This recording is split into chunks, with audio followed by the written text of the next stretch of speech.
I was sitting in a doctor's office on the crinkly paper, waiting for her to come in and tell me how long I had to live. It was 1992. I was 21 years old.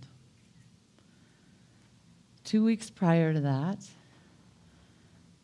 I had received a call on a Friday afternoon at 4:30 while I was at work from a nurse who informed me that the doctor wanted me to make an appointment to get my test results.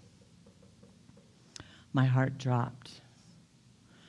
I asked her how long they were open and would she wait for me? Would they wait for me? And she said they would. I burst into a meeting unannounced and asked my father if he could drive me to the doctor's appointment. Without question, he ended the meeting, and he knew that I was petrified, undone. On the 30-minute drive to the doctor's appointment, I told him that I had had an HIV test done a couple of weeks prior, and the doctor wanted to give me my test results. He tried to calm me and told me that was standard procedure, that he had to go in for his own results in person as well. And I dismissed any of his efforts to soothe me.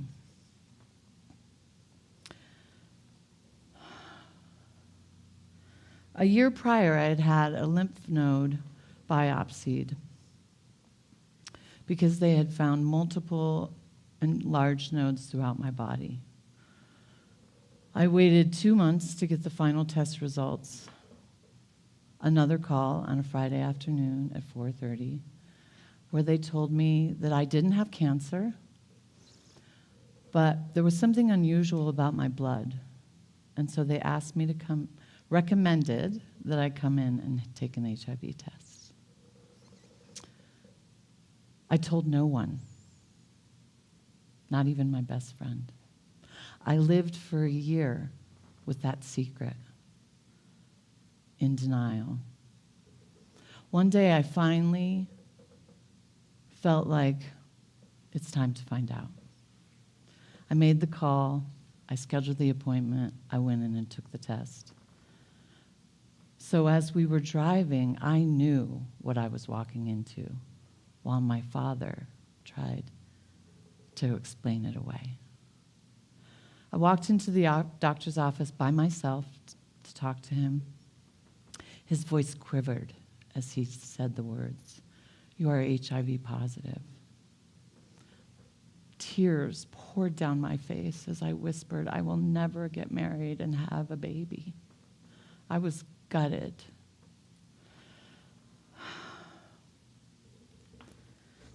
So why am I sharing my story of me as a young girl with you today? Because what happened next was a life-defining moment for me. My dad knew that I had a first date that night. And as we drove back to his house to deliver the news to my mom, call her and tell my brothers, he looked over and he said, "You have to call and cancel your date." And clarity dropped in instantly. And I said, "Absolutely not. The moment that I change the way that I'm going to live my life is the moment I lose the battle." Maybe it was the cute guy. Maybe it was clarity. Maybe it was a little bit of both. But I was going on that date.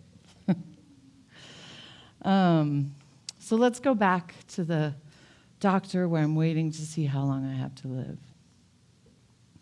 She walks into the room. Little did I know, I got a doctor, female doctor, at Mass General in Boston, where I was living at the time.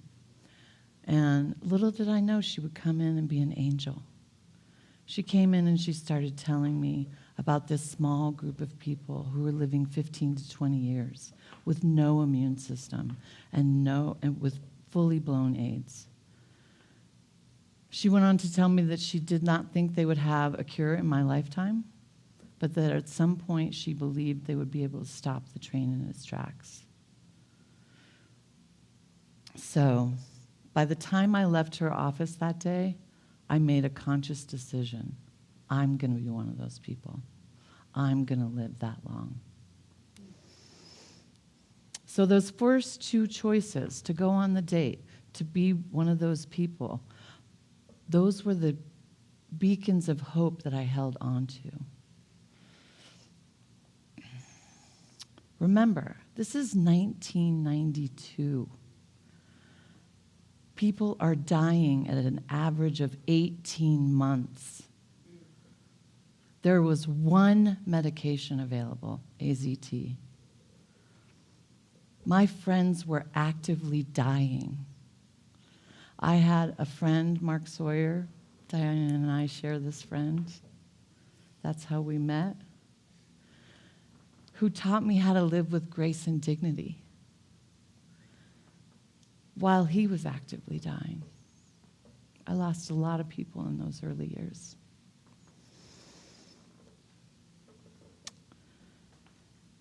So,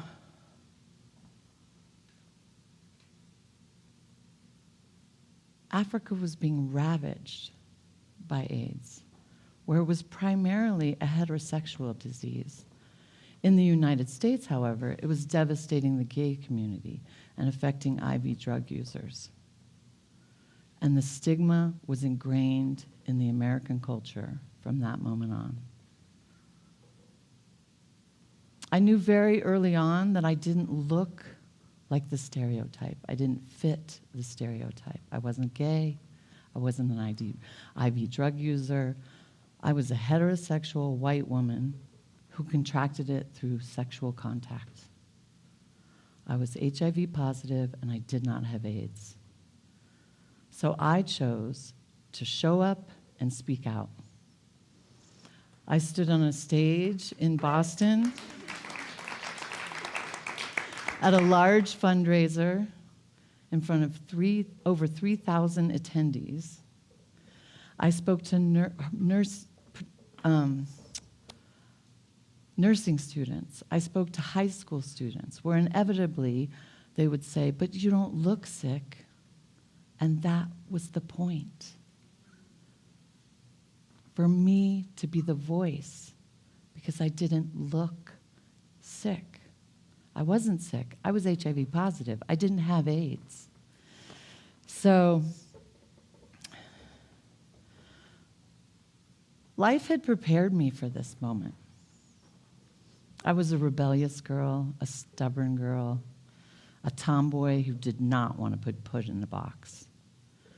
Anytime somebody would tell me I couldn't do something, my response was always, "Watch me." Maybe it was a whisper, maybe it was a scream, "Watch me." At 16, when we lived in LA, I had the opportunity to go dance with Alvin Ailey during the summer. My father was on board until he decided that we couldn't afford it. Secretly, I think, he didn't want me to go because he did not support the idea of me being a dancer as a career. So when he came and he told me that I couldn't go, what do you think my response was?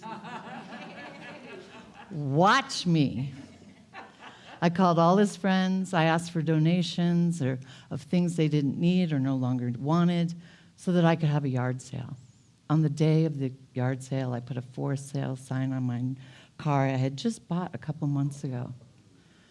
My MG BGT hardtop from the 1970s that worked for exactly 2 weeks. An actor showed up and he said, "Hey, can I test drive the car?" And I said, "Of course." As I handed the keys, I said, "Please, God, let the car start." When he came back, he wrote me a check for $50 more than I'd paid for it. By the end of the day, I had raised over $2,000, and off that girl went to the Big Apple to buy herself for the summer. So my diagnosis was just one of many catalysts that activated my mantra, "Watch me." I still have those moments to this day. I don't think they'll ever go away. That rebellious, stubborn little girl. Watch me. So, I had a baby at 26. I got married at 30. I'm standing here right now, 35 years later, living a bold, beautiful, full life. That doesn't mean that I wasn't afraid. It doesn't mean that I didn't mourn in the early years. But what it means is that I never let it keep me down. So, today I am here to remind you that this is the one big, beautiful life that you get to live. Remind yourself every day, even on the worst days, it is a great day to be alive. Even the sad moments, even the hard moments, they're gifts. They're moments that propel us forward. So my invitation to you is to be audacious in your willingness to be bigger. Take up more space. Be unstoppable in your belief in yourself. And be unleashed in your freedom to love.